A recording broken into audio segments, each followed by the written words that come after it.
Bonjour, bienvenue à ce nouveau numéro de LSA Direct. À quelques jours de la Journée internationale de l'enfance, je reçois aujourd'hui le président du réseau NADA, M. Abdelrahman Ara. Merci d'avoir accepté notre invitation. Merci à vous et bonjour, et c'est une opportunité pour nous. Merci, M. Ara. M. Ara, est-ce qu'on peut rappeler dans un premier temps dans quel contexte est né le réseau NADA? Qu'est-ce que le réseau NADA? Effectivement, donc le réseau NADA, c'est une dynamique et un collectif associatif né le mois de 2000, l'année 2004 avec l'initiative d'un groupe associatif. 2004, hein? 2004. Donc vous avez... Maintenant, oui. on est sur Oui. plus de 20 ans Oui, d'expérience oui. et de pratique et de pilotage différents programmes et projets sur le terrain. Donc, essentiellement, sa mission, c'est de porter la voix des enfants, quelle que soit leur situation, filles ou garçons, pour un changement et pour une amélioration dans leurs conditions de vie, mais aussi pour avancer sur les questions des droits de l'enfant. Bien sûr, le contexte, diffère d'aujourd'hui. C'était une nouvelle approche, la création d'un réseau. Maintenant, c'est l'actualité, la création des réseaux, les dynamiques des réseaux, soit au niveau national ou bien international. Mais il a fait son chemin, il a fait son titre d'existence. Et en 20 ans, M. Harad, après 20 ans de travail, de proximité auprès des enfants, des familles, je suppose, quelle est la situation des droits des enfants aujourd'hui? Alors, on a beaucoup avancé la question des droits de l'enfant en Algérie. Tout d'abord, il y a un engagement politique par toutes les institutions de la République que la question des droits de l'enfant, elle est vitale, elle est déterminée, soit sur le plan constitutionnel, ou bien sur le plan légal, ou bien sur les mesures et les projets, ou bien les mécanismes installés par le gouvernement. Ça, c'est une avancée. Pour la première fois depuis 30 ans, il y a une nouvelle loi sur la protection des enfants en 2015. Et récemment, il y avait beaucoup de réformes sur les lois par rapport au code pénal, par rapport à la nouvelle loi sur la protection des enfants contre l'enlèvement, par rapport à la traite des personnes, y compris les enfants. Ça, c'est des avancées et qui expliquent l'engagement de l'Algérie par rapport à toutes les conventions internationales. Ça, c'est important. Après, le défi aujourd'hui qu'on le ressent, c'est la qualité de travail, la qualité des services sur les droits fondamentaux ou bien sur le système de protection. C'est ça qu'il faut maintenant développer davantage et faire face à tous les défis, notamment la violence. Qui touche l'enfant, oui. Qui touche l'enfant, qui touche ses la ménages. Violence ou les violences, parce que je suppose qu'il y a plusieurs formes de violence. C'est les violences. Je vous cache pas, la plus dure, c'est tout ce qui est violence sexuelle à l'égard des enfants, soit dans sa propre famille, ou bien dans l'environnement externe, ou bien au niveau même des établissements. Ça fait partie des choses qui vous recensez beaucoup? Quelle que soit la réparation, quel que soit l'accompagnement, c'est une grande blessure pour la victime, pour sa famille, pour sa avenir, etc. Donc, les autres violences, on peut les gérer, on peut les réparer par une prise en charge psychologique, par une insertion sociale, éducative, par le loisir, etc. Mais là, on touche la dignité de la personne. Monsieur Harara, au fil des années, on sait à quel point c'est tabou, ce genre de questions. Est-ce qu'au fil des années, vous avez quand même ressenti que les familles ont un peu plus de facilité à en parler lorsqu'il y a des abus de ce type? Maintenant, la famille, elle est plus engagée dans le système de protection. Il y a une vigilance par rapport au signalement, par rapport les familles qui cherchent des solutions et elles dénoncent les violences et elles dénoncent les acteurs des violences. Elles se constituent rapidement par rapport aux procédures judiciaires ou bien les autres procédures. Maintenant, il y a cette vigilance. Maintenant, on n'est plus, pardon de vous avoir coupé, on n'est plus dans ce qui se faisait avant, caché, c'est tabou, il ne faut pas en parler. Il y avait beaucoup de tabous qui étaient brisés, tombés par rapport au travail collectif qui a été développé, soit par les institutions ou bien la société civile, y compris notre réseau. Les médias, ils ont joué un rôle important. Je vous rappelle la question d'enlèvement des enfants dans les années 2012 jusqu'à 2016. C'était un grand tabou. Mais c'est toute la société qui a été mobilisée. tout un système qui a été débloqué, une machine qui a été installée par la justice, par le ministère de l'Intérieur, les autres des ministères, et tout le monde qui a joué son rôle. Maintenant, il y a une maîtrise sur ce phénomène. Mais le grand phénomène maintenant, et ces causes qui sont profondes, c'est la violence. Oui. Monsieur Hara, quand on parle des violences sexuelles, c'est bien de dénoncer, mais est-ce qu'après les familles sont accompagnées tout au long du processus jusqu'au dépôt de plainte, Oui, bien sûr. jusqu'au procès même? Jusqu'à la solution, Oui. jusqu'à la décision judiciaire. Oui. Mais on ne se limite pas ici. Parce qu'après la décision judiciaire contre les acteurs et la protection de la victime, il y a une continuité de vie. C'est comment intégrer. Et vous imaginez une jeune fille de 13 ans violentée sexuellement, Oui. elle tombe enceinte avec une grossesse non désirée, Oui. l'avenir de sa famille, sa vie, l'avenir de bébé, c'est tout un travail d'accompagnement, d'insertion sociale sur le plan psychologique, son éducation, son parcours scolaire, c'est tout ça. C'est pour ça qu'il demande un travail pluridisciplinaire. Tous les acteurs doivent travailler. C'est ça qu'on doit renforcer dans les années à venir par rapport aux systèmes installés. C'est-à-dire qu'il faut tout un système de protection sociale, De protection. que tout le monde joue le jeu. 13 millions d'enfants moins de 18 ans en Algérie. C'est une société. C'est énorme. C'est pour ça que le système de protection, ils prennent un tiers de la société, mais aussi impliquer les 2 tiers dans le système de protection. Parce que les adultes, ils ont une responsabilité civile, y compris les parents. Le premier maillon de la protection, c'est les parents. Après, c'est l'État, via les différents mécanismes et les institutions. Ensuite, il y a les citoyens. Un citoyen qui dénonce pas, voilà, par exemple, une violence sexuelle, il est impliqué. Et il peut être jugé par la justice. Ça pose un problème sociétal. Parce que chez nous, la dénonciation, c'est un peu compliqué. Et surtout lorsqu'il s'agit de dénoncer une violence au sein d'une famille, on sait comment chez nous, la famille, c'est un cercle fermé. Oui. Un voisin qui dénonce ses voisins, c'est jamais bien vu. Comment casser ce mur et faire en sorte que le signalement devienne automatique? On le signale par l'intelligence. Oui. C'est pour ça qu'il faut des programmes et des formations et de la communication et des acteurs professionnels qui travaillent sur des thématiques sensibles.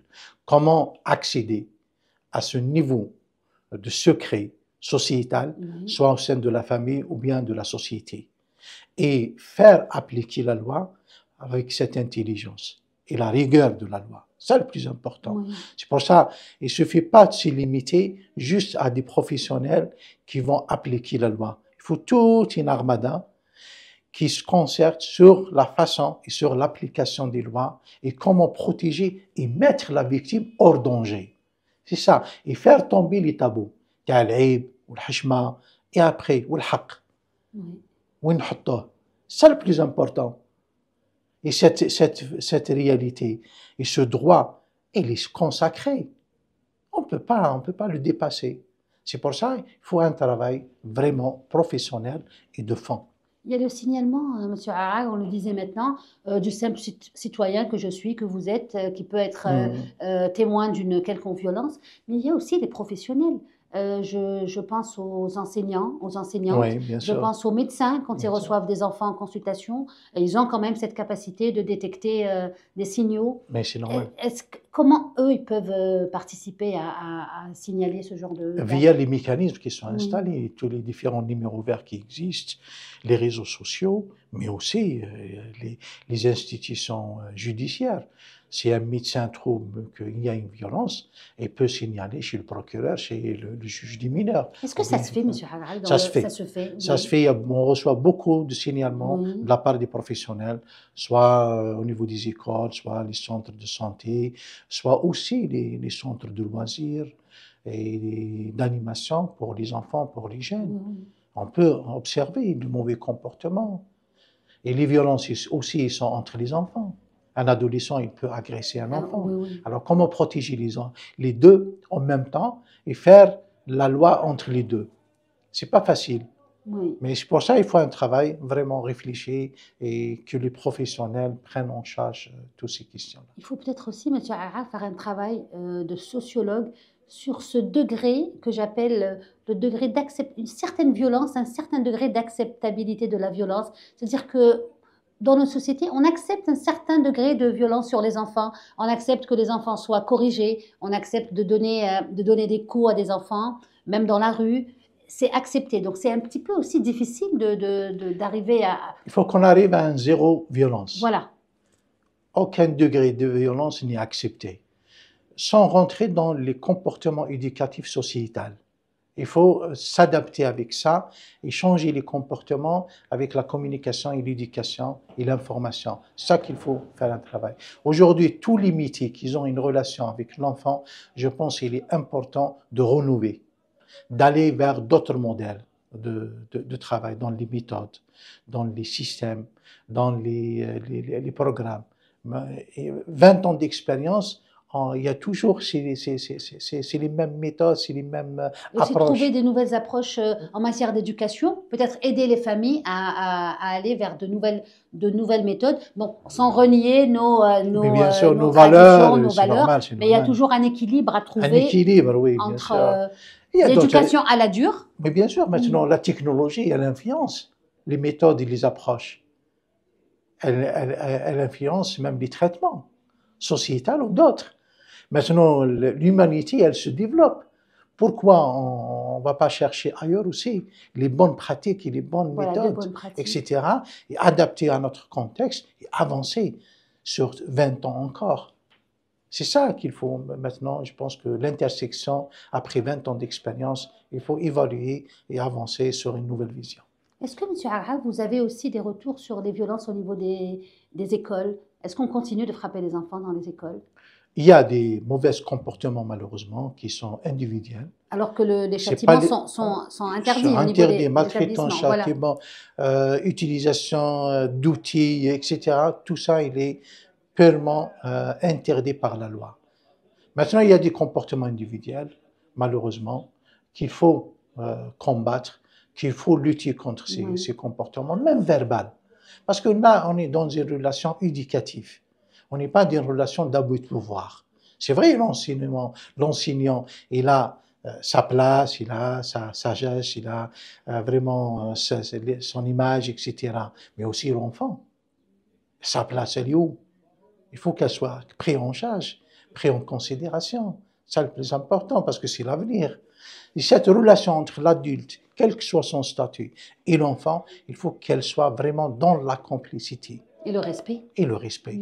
Après, lorsqu'on parle de valeurs, toutes les valeurs de respect, de dialogue, de concertation, d'implication, de participation, et l'intérêt supérieur de l'enfant, quelle que soit la situation et l'objectif de cette relation, soit qu'elle soit éducative ou loisir ou sportif, etc.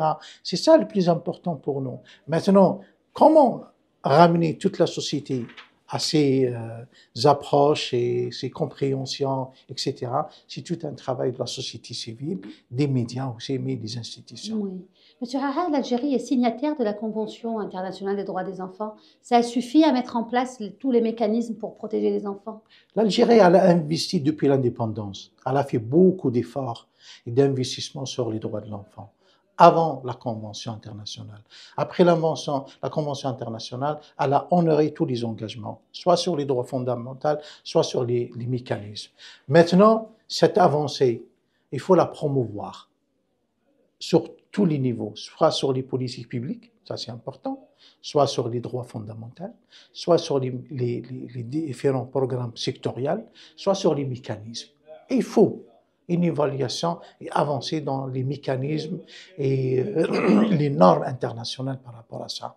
Par exemple, vous prenez le droit à logement. C'est un droit pour les citoyens. Oui. Mais est-ce qu'on a adapté le logement aux besoins des enfants? Les enfants, oui. Ça, c'est important. Si on trouve, par exemple, une constitution qui ne prend pas l'accessibilité des enfants en situation de handicap, on n'est pas dans les normes. Ça qu'il faut maintenant aller vers la qualité. Dans l'architecture, dans les constructions, dans les espaces publics, dans les espaces d'animation, dans les espaces sportifs, culturels, oui. Tout ça, prendre en charge ces normes suivant l'intérêt supérieur de l'enfant. Aujourd'hui, M. Arha, quelle est la plus grosse infraction aux droits des enfants chez nous en Algérie? C'est la violence. Toujours, plus de 16 000 cas de violence chaque année entre victimes et acteurs de violence, y compris des enfants qui sont impliqués dans cette violence, soit avec d'autres enfants, soit avec les adultes. Des enfants qui agressent d'autres enfants. Oui. Par rapport c'est encore plus compliqué. Par rapport les agressions sexuelles, par rapport le viol, par rapport les agressions dans les espaces publics. Il y a beaucoup. Hein. Donc, c'est ça, je pense qu'aujourd'hui, c'est un grand défi. On doit le combattre, y compris tout ce qui est violence en ligne et en numérique. On en reparlera après des défis que nous pose le numérique, la présence des enfants sur Internet. Les enfants qui sont eux-mêmes des agresseurs, ça nécessite une prise en charge psychologique aussi. Est-ce que tout ça est mis en place? Les enfants qui agressent d'autres enfants. Effectivement, donc c'est un autre niveau de protection. Et c'est là que vraiment ça demande des professionnels plus spécialisés. À partir de l'acte, parce qu'une fois il commet l'acte, il rentre dans le processus judiciaire. Vous savez, il y a un enfant entre 13 et 16 ans, il peut être mis en garde à vue. Oui. Entre 16 et 18 ans, il peut être mandat dépôt. Et là, comment on peut le protéger, garantir ses droits, malgré que la loi est garantie, dans les procédures, dans les mesures, etc. Mais est-ce que la loi lui offre un accompagnement psychologique? Oui. Parce qu'il y a la répression. Il y a l'accompagnement psychologique, l'accompagnement de santé, voilà, mais aussi dans les procédures judiciaires. Mais il reste un enfant. Comment arriver à diminuer ce phénomène et ce comportement dans la société et réduire l'espace de ce phénomène dans notre société et réduire le chiffre, c'est ça le plus important. Justement, est-ce que les mécanismes qui sont mis actuellement en place sont suffisants pour réduire un peu de ce phénomène de violence? C'est pas assez. C'est pas assez. Qu'est-ce qu'il faudrait faire? Il faut évaluer, il faut ouvrir la discussion dans ce sens et aller vers d'autres mesures et d'autres procédures par rapport à la protection, surtout les enfants qui sont en conflit avec la loi. Monsieur Alaa, vous avez à votre niveau un numéro vert. Oui. Vous recevez des appels. Effectivement. Les appels que vous recevez, le plus gros des appels, c'est à quel sujet? Surtout, c'est les conflits familiaux et conjugaux. Et la violence exercée à ce niveau-là, surtout au niveau des ménages et des familles. C'est énorme comme situation et qui demande beaucoup d'efforts, beaucoup de personnes dans l'accompagnement. Et c'est un accompagnement qui dure. Hein. Une affaire, elle peut prendre 1 année, 2 ans, facilement. C'est une grande idée. Vous offrez l'accompagnement? Bien sûr, dans les mesures du possible. Voilà, parce que c'est une grande détresse. Donc, il faut un travail collectif et individuel sur la victime, sur sa famille, avec les institutions, dans la concertation, la proposition, suivre les mesures et les procédures. C'est vraiment un travail quotidien. Est-ce que, M. Harag, on peut imaginer la mise en place d'un système de protection sociale avec le retour des assistantes sociales qui ont quasiment disparu, les assistantes sociales? Le système de protection, toutes confondues, il englobe tous les métiers. D'accord. Lesquels? Vous dites-nous, par exemple? La justice, l'action sociale, l'éducation, la formation professionnelle, les travaux, les spécialistes, tout ce qui est éducation sociale, les collectivités locales, les enfants qui sont à l'extérieur de l'Algérie, toutes les procédures consulaires, etc. L'administration locale par rapport aux mesures administratives. C'est tout un système. Et ce système, il faut qu'il soit coordonné et rapide et fiable dans la protection rapide. On a quand même ce sentiment qu'il y a un manque de cohésion. Effectivement. Il faut qu'on arrive à un guichet, un seul guichet. Un guichet unique. Qui travaille sur cette coordination et qui répond rapidement sur ses besoins et sur ses situations et le traitement. Par exemple, la durée d'un procès ou bien d'un dossier judiciaire, il faut vraiment réduire les temps dans le traitement. Au lieu qu'un dossier prenne plus de 2 ans, 3 ans, il faut réduire le temps. Parce qu'on imagine la situation de la victime pendant ce laps de temps. Hein. Ça doit être intenable, oui. Maintenant, toutes les affaires sont traitées dans le maillon, le dernier maillon qui est la justice, qui est devenu le premier. Normalement, le premier front sur tout ce qui est éducation et protection sociale. Et la faiblesse, elle est là. Il faut renforcer tout le système de protection sociale. J'allais vous demander, le système éducatif, Monsieur Harhad, actuellement, l'école, l'éducation est un droit. C'est un droit. C'est gratuit, oui, obligatoire. Obligatoire, jusqu'à 16 voilà, ans. jusqu'à 16 ans. Mais comment faire en sorte pour que l'école n'exerce pas cette forme de pression qu'on trouve actuellement sur les enfants, une espèce de mise en scène pendant les examens, les évaluations, qui fait que les enfants sont sous pression quasiment tout le temps. Oui, je comprends. C'est pour ça, c'est parmi les choses qu'il faut discuter Oui. par rapport à l'approche pédagogique et éducative et tous les programmes qui sont installés. Je pense que le ministère de l'Éducation, ils sont conscients de cette pression et cette situation. Et il y a un travail qui se fait de ce sens. Mais moi, je peux parler sur, par exemple, une autre situation. Oui. C'est vrai, l'éducation, elle est consacrée jusqu'à 16 ans, obligatoire. Mais les enfants qui ne sont pas scolarisés, entre 13 ans et 16 ans, Oui. entre 10 ans et 13 ans, 10 ans et 16 ans. On sait combien ils sont, Monsieur Harhad? C'est des milliers. Oui. C'est quoi leur avenir? Qu'on perd au fil des années. C'est à quoi leur avenir? Ils n'ont pas l'accès à la formation professionnelle parce que la formation professionnelle, elle commence à l'âge de 16 ans. Oui. Alors, c'est quoi l'avenir? Ici, des centaines et des milliers qui sont dans la rue, qui sont exposés à des violences, qui sont exposés à des situations. Sans compter que très souvent, ce genre de déperdition, elle apporte son corollaire d'autres difficultés, certainement dans la famille. Dans la famille, dans les zones rurales, dans les grandes villes, tout ça. Oui. C'est ça, il faut faire le zoom sur ces situations aussi, qui représentent après un danger sur la société. Oui.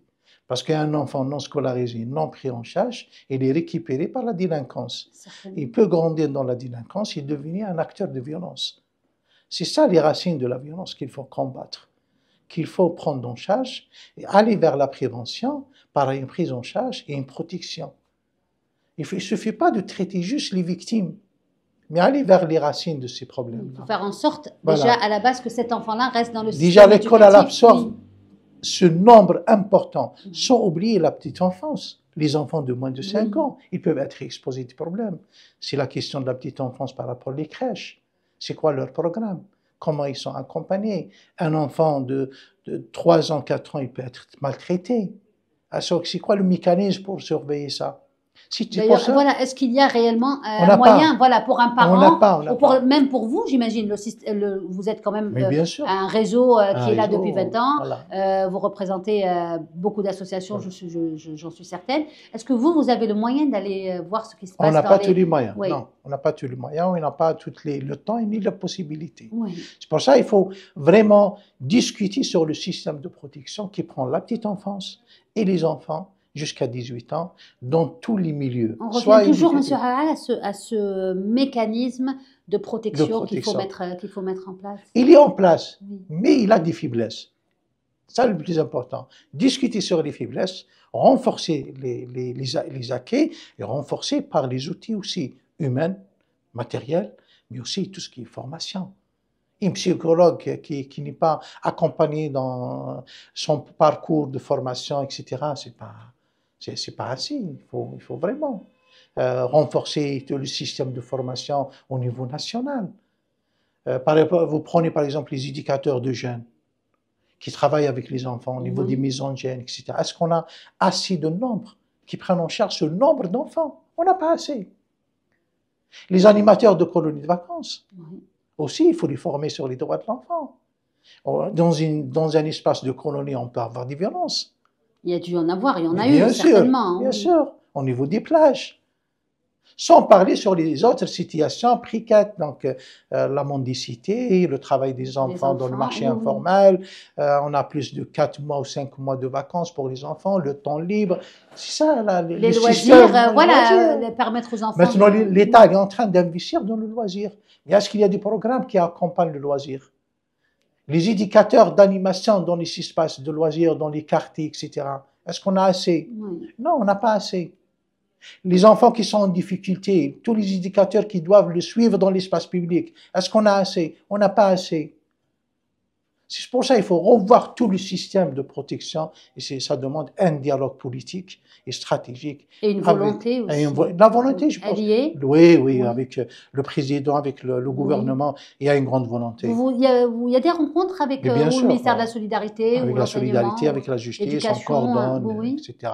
Vous faites des propositions, monsieur Harag? Mais bien sûr, oui. Des propositions, mais aussi chaque année, on fait un bilan, on fait un communiqué et on fait des recommandations sur le système de protection et sur les droits de l'enfant en général. Et au fil des années, est-ce qu'il y a certaines de vos recommandations, vous avez le sentiment qu'elles ont été prises en charge ou mises en application sur le terrain? Oui, beaucoup. Oui. Beaucoup, y compris le système de signalement.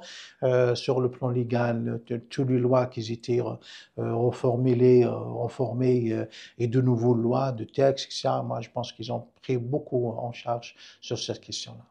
Monsieur Harag, on parlait des différents dangers. La drogue en fait vraiment partie. Oui, c'est malheureusement. Un réel danger pour nos enfants. Y compris, pour les plus jeunes, visiblement. C'est pour ça que je dis qu'il faut plus de visibilité sur le travail qu'il faut développer dans la protection. Et une fois on a plus de visibilité, on peut faire sortir tous ces lacunes et ces comportements, soit la drogue, soit les violences sexuelles, soit la mendicité, soit d'autres. Mais malheureusement, la drogue, elle prend plus de l'ampleur dans notre société, y compris dans les écoles, et à un niveau bas d'âge d'enfants. C'est inquiétant. C'est plus inquiétant maintenant. Pour ça, il faut attaquer avec une sagesse et avec une stratégie. Avec une stratégie. Ah oui. Il faut communiquer. Il faut communiquer, mais il faut vraiment aller vers des réformes de fond par rapport à l'insertion familiale, par rapport à l'insertion institutionnelle, mais tout ce qui est réparation des victimes et l'accompagnement. Maintenant, il y a une nouvelle loi sur cette question de drogue, etc. Par rapport à la protection des mineurs. Qui durcit les peines des dealers qui durcit les peines, mais ça ne règle pas le problème. Oui. Il faut la prévention.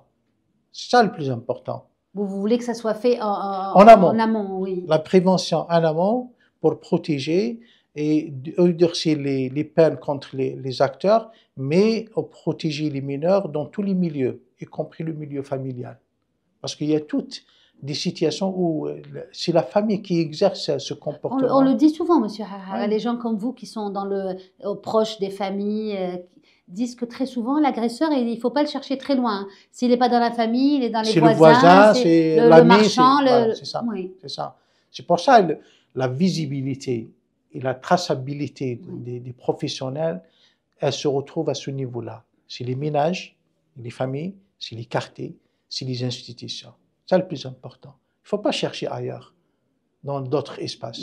Aller vers le fond des choses, on va trouver les solutions, mais on trouve les causes. On doit aussi mettre à l'abri nos enfants de dangers sur Internet.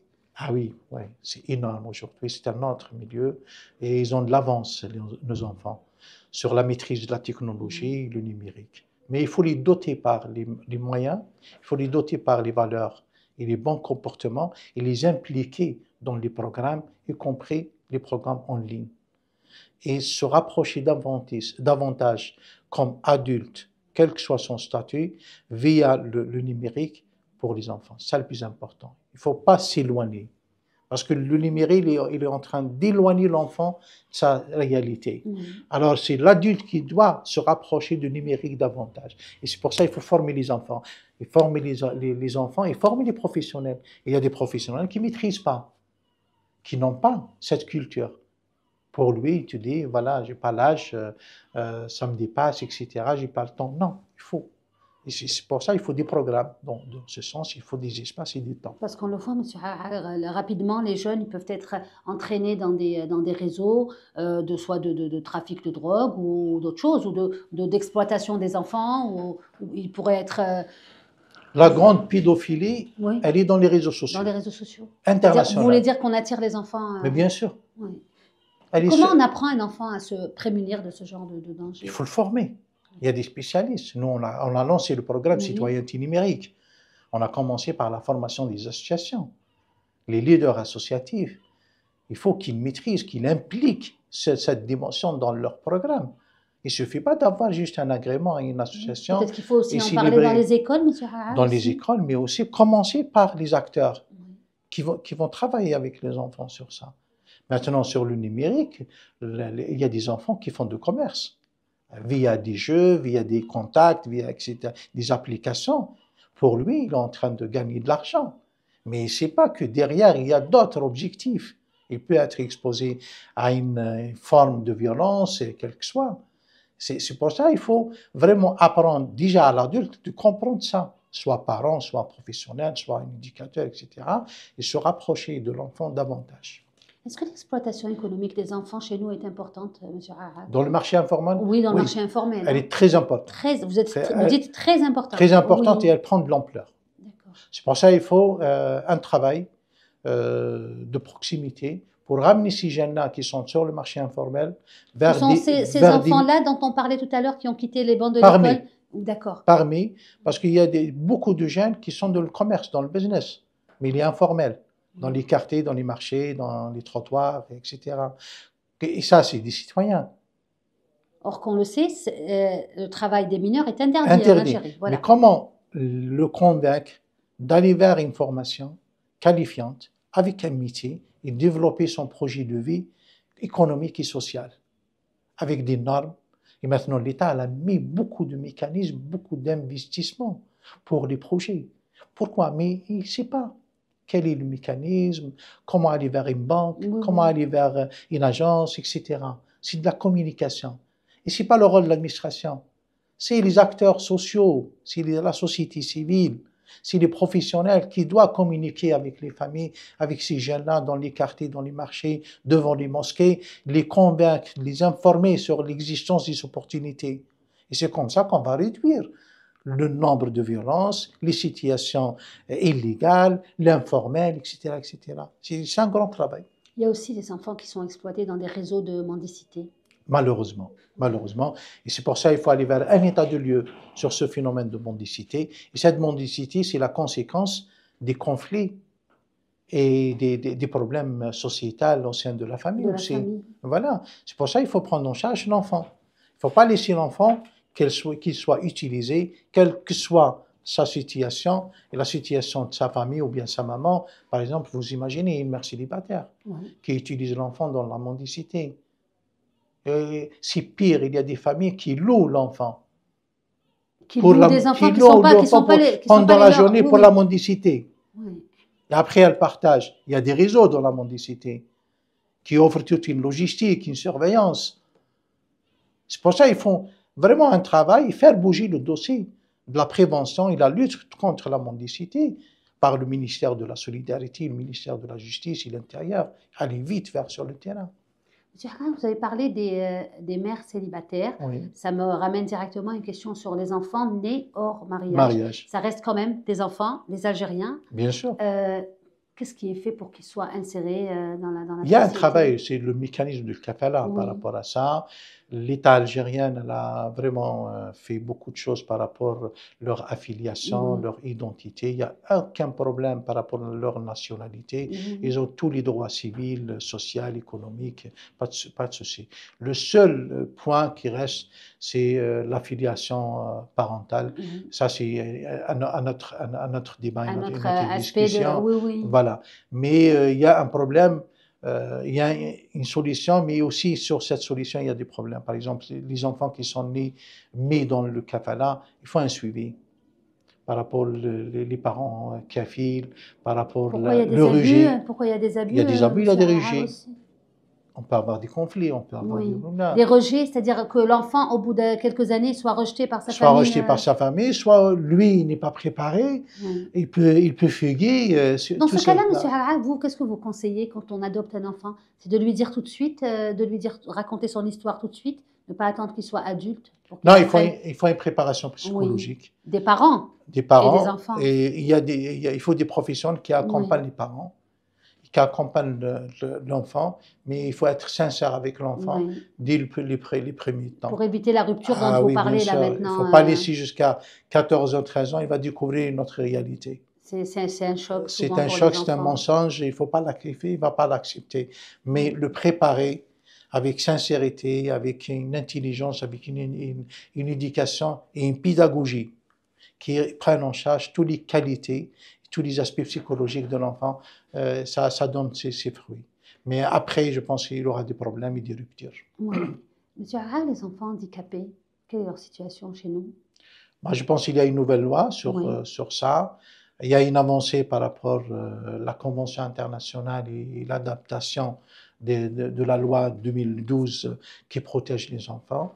Maintenant, les grands problèmes qui sont vraiment exposés, c'est cette question de la prise en charge par rapport à l'école, par rapport aux différents niveaux d'handicap, le renforcement des professionnels, le manque des centres spécialisés Oui, par rapport à beaucoup la de prise parents en charge. souffrent pour la prise en charge de leurs C'est enfants. pour ça, je pense, ça fait partie Oui. de tout le Et système. tous les spectres Voilà, de tous les types de handicap. Je d'handicap. pense aux enfants autistes, aux Tout, enfants IMC. tout ça, il faut l'adapter. Par exemple, vous prenez les classes intégrées. Il y a pas beaucoup de choses qui ont été développées pour adapter les programmes, les moyens pédagogiques, les formateurs, les enseignants, les méthodes, etc. C'est tout ça qu'il faut travailler sur la structure, sur l'être humain, sur la ressource humaine, mais aussi sur les programmes. Après, il n'y a pas que l'école. Après, l'enfant en situation de handicap, il faut qu'il bénéficie de loisirs, il faut qu'il bénéficie puisse déjà, d'une mobilité. voilà, de mobilité, accéder à cette école, accéder au lieu de loisirs, voilà, accéder au numérique aussi, adapter notre technologie à ça. Tout il ça. faudrait aussi que l'école s'adapte, Monsieur Harag, aux difficultés des enfants. On voit de plus en plus de parents. C'est un grand chantier. Forcés, oui, on voit de plus en plus de parents forcés à choisir d'aller vivre ailleurs pour offrir à leurs enfants une meilleure prise en charge, parce qu'au niveau de l'école, eh ben, rien n'est fait pour leur intégration. C'est ça, c'est ça. C'est pour ça qu'il faut des programmes extrascolaires. Oui. Parce que l'école aussi, il ne faut pas la responsabilité plus. Parce que sa mission, c'est enseigner, c'est donner un programme national pour les enfants, etc. etc. On peut penser à une école inclusive qui inclusive, c'est pour ça des programmes extrascolaires, inclusifs par rapport à ces programmes qui renforcent les comportements et les bonnes pratiques des enfants et qui renforcent la protection et le développement de l'enfant, quelle que soit sa situation, soit handicap ou en situation normale.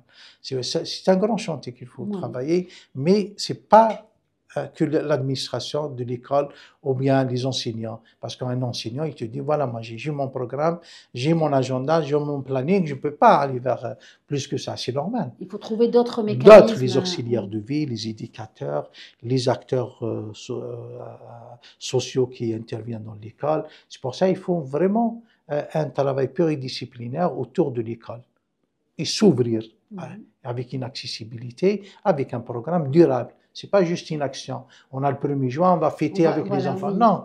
Et sur l'année, qu'est-ce qu'on développe? Oui, tout à fait. Justement, vous avez parlé du 1er juin. Le réseau NADA a placé cette année la célébration du 1er juin sous le thème de la nutrition, l'hygiène de vie. Pourquoi vous avez choisi ce thème? On a choisi ce thème parce qu'on a vu qu'il y a beaucoup de comportements qui ne sont pas justes par rapport à la nutrition des enfants, notamment la consommation pendant les goûters, pendant les repas. Oui, de produits trop sucrés. Voilà, beaucoup de produits chimiques, etc., qui influencent sur l'éducation. Les boissons énergétiques. Énergétiques, voilà. Beaucoup de chips, beaucoup de choses. C'est pour ça qu'il faut avoir vraiment une communication éducative qui va réduire cette consommation et donner du bon comportement, surtout avec l'absence de la pratique civique, physique. Pour les enfants, tout ce qui est sport, etc. etc. Ils ne bougent pas assez, ils mangent trop. C'est un problème. Voilà, forcément. Donc, on a dit qu'il faut travailler sur la thématique pour sensibiliser les enfants, les parents, mais aussi développer des programmes de compétences de vie par rapport pour les enfants, pour qu'ils soient vraiment responsables sur son corps et sa santé. Une fois un enfant en bonne santé, il peut bien pratiquer ses droits dans un environnement sain et de protection. Très bien, M. Harag, nous souhaitons beaucoup de courage, beaucoup de succès dans tout ce que vous faites. Merci en vous remerciant d'avoir répondu à toutes nos questions. Quant à nous, on se retrouvera la semaine prochaine avec un nouvel invité, une nouvelle thématique. Merci d'avoir été avec nous.